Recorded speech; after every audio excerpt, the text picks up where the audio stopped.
അസ്സലാമലൈക്കും, welcome to ഷഫ്ല stock. ഇത് നമ്മൾ 3 തരത്തിലുള്ള കബാബാണ് ഉണ്ടാക്കാൻ പോകുന്നത്. അതായത് പച്ച, ചുവപ്പ്, വെള്ള. അതായത് പച്ച ഹരിയാലി കബാബ്, വെള്ള malai kebab and chicken tikka 3 എണ്ണം. അപ്പോൾ എൻ്റെ ചാനൽ സബ്സ്ക്രൈബ് ചെയ്യാത്തവർ പെട്ടെന്ന് തന്നെ സബ്സ്ക്രൈബ് ചെയ്യാം. നമുക്ക് എങ്ങനെയാണ് ഈ കബാബ് ഉണ്ടാക്കുന്നത് നോക്കാം. ഹൈദരാബാദിലെ പല റെസ്റ്റോറൻറ്റുകളിൽ ഇങ്ങനെ പല കളറിലുള്ള ചിക്കൻ കബാബ് ഇങ്ങനെ തൂക്കിയിട്ട് ഇതിന് കാണാം അല്ലേ. അത് വീട്ടിൽ തന്നെ ഉണ്ടാക്കാൻ പറ്റുന്ന ഒരു ചെറിയ സിമ്പിളായിട്ടുള്ള കബാബാണ്. അപ്പോൾ അതാണ് നമ്മളിന്നിവിടെ ഉണ്ടാക്കാൻ പോകുന്നത്. അപ്പോൾ ആദ്യം ചെയ്യേണ്ടത് ഇങ്ങനെ കുറച്ച് ബോണുള്ളതും ബോൺലെസ് പീസസും നമ്മൾ എടുക്കണം. കുറച്ച് കാർട്ടിലേജ് അങ്ങനത്തെ ടൈപ്പാണ് കേട്ടോ കബാബ് ഉണ്ടാക്കാനൊക്കെ എപ്പോഴും നല്ലത്. പിന്നെ ബോൺ പീസസ് ഇഷ്ടമുള്ളവർ അങ്ങനെ ചെയ്യും. ഇത് നമ്മളിങ്ങനെ ഒരു ഹാമർ ഫുഡ് അങ്ങനത്തെ ഇത് ഉണ്ടെങ്കിൽ നിങ്ങളുടെ കയ്യിലുണ്ടെങ്കിൽ അത് വെച്ചിട്ട് അടിച്ചെടുക്കണം. ജസ്റ്റ് ഒന്ന് പദം വരുത്തിയാൽ മതി. അധികം അടിച്ചത് ഇങ്ങനെ ജ്യൂസി ആക്കേണ്ട ആവശ്യമൊന്നുമില്ല. അപ്പോൾ എല്ലാ പീസും നമ്മൾ ഇതുപോലെ ഒന്ന് എടുത്തിട്ട് ചെയ്ത് വെച്ചതാണിത്. അത് കുക്ക് ചെയ്യാനുള്ള പാനിൽ ചെയ്യുന്നില്ല, അപ്പോൾ കുക്ക് ചെയ്യാനുള്ള ഒരു എളുപ്പത്തിനാണ്. പിന്നെ ബോൺ പീസസൊക്കെ ഒന്ന് ഇതായി കിട്ടണം. അപ്പോൾ നമ്മളിതിലേക്ക് ഇടുന്നത് ഉപ്പ്, കുരുമുളക് പൊടി, ജിഞ്ചർ ഗാർലിക് പേസ്റ്റ്, അതുപോലെ ലെമൺ. അപ്പോൾ ഇത്രയും കാര്യങ്ങൾ മതി ഫസ്റ്റ് മാരിനേഷന് വേണ്ടിയിട്ട്. അപ്പോൾ വൈറ്റായിട്ട് മലായി കബാബ് ഉണ്ടാക്കാൻ വേണ്ടിയിട്ട് ഞാൻ ഇതുതന്നെയാണ് ഉപയോഗിക്കുന്നത്. ഇതിലേക്ക് വേറെ ഒന്നും ആഡ് ചെയ്യുന്നില്ല. അപ്പോൾ ഇത് കുറച്ച്, പക്ഷേ ഇതിൻ്റെയൊക്കെ മെയിൻ കാര്യം എന്താണെന്ന് വെച്ചാൽ ഇതിങ്ങനെ ചെയ്ത് വെച്ചിട്ട് 1-2 മണിക്കൂറെങ്കിലും ഫ്രിഡ്ജിലെങ്കിലും വെച്ചിട്ട് വേണം നമ്മളിത് കുക്ക് ചെയ്യാനായിട്ട്. അപ്പോൾ ഈ ഒരു ചിക്കനെ തന്നെ ഞാൻ 3ആയിട്ട് ഡിവൈഡ് ചെയ്തിട്ട് 3 കളറിലേക്ക് മാറ്റുന്നതാണ്.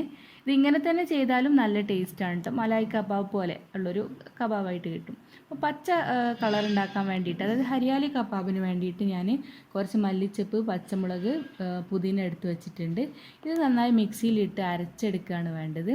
അപ്പോൾ അരക്കാൻ വെള്ളം ഒഴിക്കണ്ട, പകരം കുറച്ച് തൈര് ഒഴിച്ചിട്ട് ഇത് നല്ല പേസ്റ്റാക്കി എടുക്കണം. അല്ലെങ്കിൽ അത്ര പേസ്റ്റായിട്ട് വരില്ല.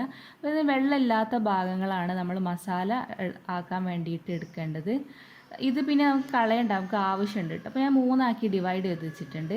ഒന്ന് മസാല ഒന്നും ചെയ്യാണ്ട് അങ്ങനെ തന്നെ വെക്കുന്നതാണ്. ബാക്കി 2 എണ്ണത്തിനെയാണ് ഞാൻ കളറ് ചെയ്യുന്നത്. അപ്പോൾ കളർ ഫസ്റ്റ് ഞാൻ പച്ച ഹരിയാലി കബാബാണ് ഉണ്ടാക്കുന്നത്. അപ്പോൾ ആ പേസ്റ്റ് കുറച്ചായിട്ട് ഇട്ട് കൊടുത്തിട്ട് നന്നായി തേച്ച് പിടിപ്പിച്ച് കുറച്ചധികം സമയം അവിടെ വെക്കണം. ഇത് ഇനിയും ഒരു മണിക്കൂർ അരമണിക്കൂറൊക്കെ എന്തായാലും ഫ്രിഡ്ജിൽ വെച്ചിട്ടൊക്കെ ഒന്ന് മാരിനേറ്റ് ചെയ്യാൻ വെക്കണം. അപ്പോൾ ഇത് നന്നായിട്ട് ഇതിന് പിടിക്കുകയുള്ളൂ കേട്ടോ. അപ്പോൾ ഇത് നന്നായി ചെയ്തിട്ടുണ്ട്. ഇപ്പോൾ അടുത്തത് ചുവന്ന കളറാണ്. ഇത് കാശ്മീരി മുളക് നന്നായി കലക്കിയിട്ട് തേക്കുകയാണ് വേണ്ടത്. അപ്പോൾ എൻ്റെ അടുത്ത് അതില്ലാത്തതുകൊണ്ട് ഞാൻ തൽക്കാലം നന്നായിട്ട് ഈ ചെറുനാരങ്ങയിൽ നീരിൽ കളറ് മുക്കിയിട്ട് ചെയ്യുന്നത്. 3 ഒരേ ടേസ്റ്റൊക്കെ തന്നെ ആയിരിക്കും, പക്ഷേ ഹരിയാലി കബാബ് വ്യത്യാസം ഉണ്ടാവും. പക്ഷേ ഇത് നമുക്ക് ഗസ്റ്റൊക്കെ വരുമ്പോൾ നല്ലതായിട്ട് ഷെയിൻ ചെയ്യാനൊക്കെ പറ്റും. അപ്പോൾ 3 കളറിലുള്ള കബാബും റെഡി ആയിട്ടുണ്ട്. നമുക്ക് എങ്ങനെയാണിത് കുക്ക് ചെയ്യേണ്ടത് നോക്കാം. 3 പാൻ ഞാൻ വെച്ചിട്ടുണ്ട്. ഇത് ഞാൻ കാണിക്കാൻ വേണ്ടി ചെയ്യുന്നതുണ്ട്. അല്ലെങ്കിൽ ഞാൻ ഒരൊറ്റ പാനിൽ തന്നെയാണ് ഇതൊക്കെ ചെയ്യുന്നത്. അപ്പോൾ ബ്രഷ് ചെയ്ത് കൊടുക്കുകയാണ് വേണ്ടത്. ഓയിൽ ബ്രഷ് ചെയ്ത് കൊടുത്തിട്ട് അതിലേക്ക് ചിക്കൻ ഓരോ പീസസ് ആയിട്ട് ഇട്ട് കൊടുക്കുകയാണ് വേണ്ടത്. വലിയ പാനാണെങ്കിൽ എനിക്ക് ഓരോ കോർണറിൽ തന്നെ ചെയ്യാൻ പറ്റും. അപ്പോൾ ഞാൻ 3 തവയിലാണ് ചെയ്തത്. ഓയിൽ ബ്രഷ് അല്ലെങ്കിൽ ബട്ടർ ഉണ്ടെങ്കിൽ അങ്ങനെയും ചെയ്ത് കൊടുത്താൽ മതി.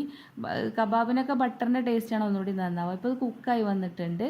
അപ്പോൾ നല്ല കരിഞ്ഞതാണ് അതിൻ്റെ ഇനി പുകയ്ക്കുക എന്നുള്ളതാണ് നമ്മളുടെ ഒരു നെക്സ്റ്റ് സ്റ്റെപ്പ്. ഞാൻ എടുത്തത് കയ്യിലുള്ള ചിരട്ട തന്നെയാണ് കേട്ടോ. ചാർക്കോളൊന്നും ഇവിടെ ഇല്ല. അപ്പോൾ ഞാൻ അത് ചിരട്ട ചെറുതായി കത്തിച്ച് അതിൽ കുറച്ച് ഓയിൽ പറഞ്ഞിട്ട് ഇങ്ങനെ മൂടി വെച്ചിട്ടുണ്ട്. കുറച്ച് പുക ഞാൻ ആക്കുന്നുള്ളൂ, അധികം പുക അത്ര ഇഷ്ടമല്ല. അപ്പോൾ ഞാൻ ഇത് നന്നായി പുകഞ്ഞ് കഴിഞ്ഞിട്ടുണ്ട്. അപ്പോൾ നമുക്കിതിന് തുറന്ന് നോക്കാം.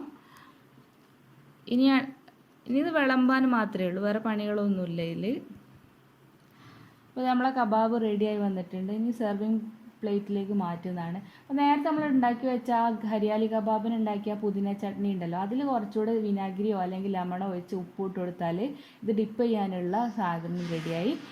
അപ്പോൾ ഇനി ചട്നിയും റെഡിയാണ്. ഇതിലേക്ക് കുറച്ച് മല്ലിയിലയും സ്പ്രിംഗ് ഒനിയനും ഇട്ട് കൊടുത്തൊന്ന് ഗാർലാൻഡും ചെയ്താൽ 3 കളറിലെ കബാബ് അടിപൊളിയായിട്ട് റെഡി ആയിട്ടുണ്ട്. നല്ലൊരു സ്റ്റാർട്ടറാണിത്. കുറച്ച് സാലഡും കൂടെ ഉണ്ടാക്കി കഴിഞ്ഞാൽ അടിപൊളിയാണ്. അപ്പോൾ നിങ്ങളെല്ലാവരും ട്രൈ ചെയ്യണം. നിങ്ങൾക്ക് ഇഷ്ടമായിട്ടെങ്കിൽ ഫ്രണ്ട്സായിട്ട് ഷെയർ ചെയ്യുക, അതുപോലെ ചാനൽ സബ്സ്ക്രൈബ് ചെയ്യുക. Thank you. അസ്സലാമു അലൈക്കും.